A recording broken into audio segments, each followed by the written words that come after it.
Alam naman ng nakararami na tayo'y civilly wed na sa Diyos. Nagpapasalamat ako syempre at ikaw ang napangasawa ko. Dahil kung wala ka, wala rin ako sa kinaruruntungan ko ngayon. Isa na ako sa mga pinakaswerteng lalaki na masasabi ko dahil ikaw ay naging akin. Sa mata ng mga tao na nandito ngayon at sa mga hindi nakarating, gusto ko lang na malaman nila at maramdaman mo kung gaano kita kamahal at ipinagmamalaki kita. Buong buhay ko, iaalay ko sa'yo hanggang kamatayan. I love you, sweetheart. Galing sa puso yun. Promise yun. Oo, 12 years na tayong nagsasama bilang mag-asawa. Nandito na naman ako, nangangako sa mata ng maraming tao. Namamahalin kita ng walang pag-aalinlangan.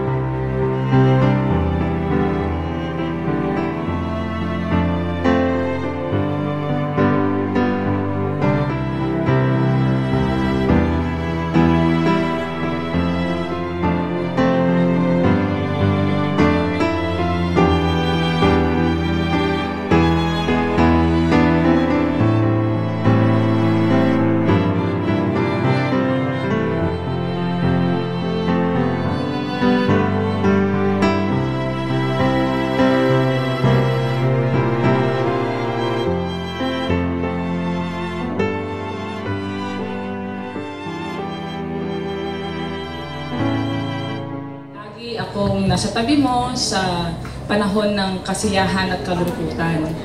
At andito ako sa iyo, Dad, para gabayan ka sa anumang plano mo o plano mo sa sarili mo at sa ating pamilya lalong-lalo na. Kasama at katuwang mo ako sa lahat ng bagay. At mamahalin kita, aalagaan kita at ang ating mga anak ng buong puso ko. Pagpapatuloy natin na laging bukas at tapat sa isa't isa para mapagtibay natin ang ating pagtitinginan at pagmamahalan. Tulad ng lagi kong sinasabi sa inyo, kayo na mag-aama ko ang aking buhay at inspirasyon dahil lagi kayong malayo sa akin.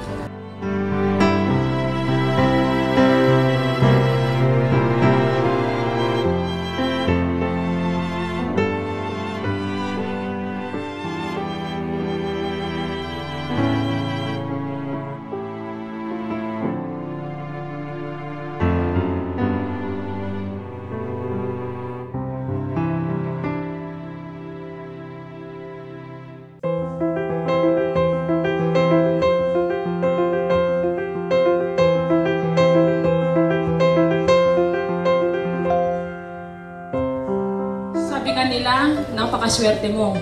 At kung minsan tinatawag kang Lucky Manzano.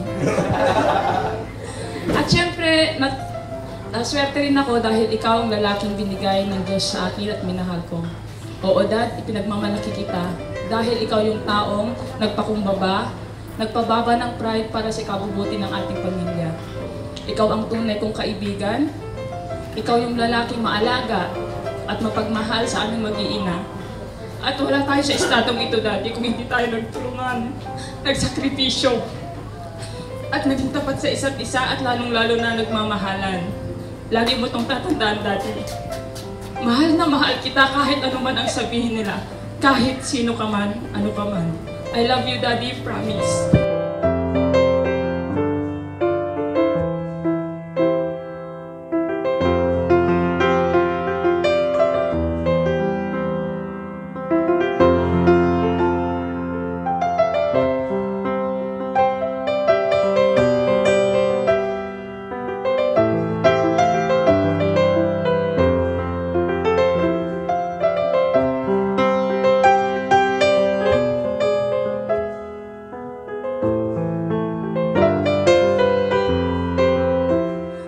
Wish na ito would be a start of a happier, a more peaceful na pagsasama niyong dalawa. Any differences, sana masettle lahat.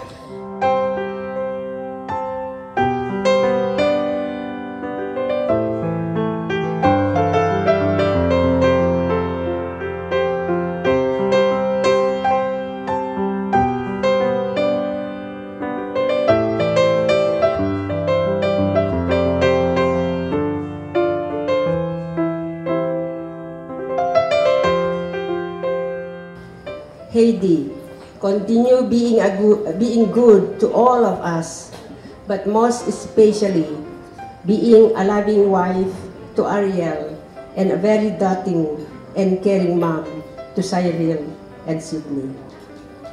Ariel, welcome to the Kalutong and Torres family.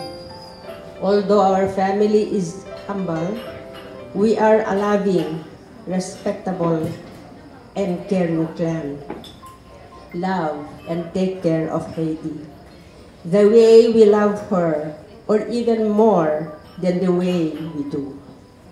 Be faithful to her and to your family, because they are the very reasons why you want to live.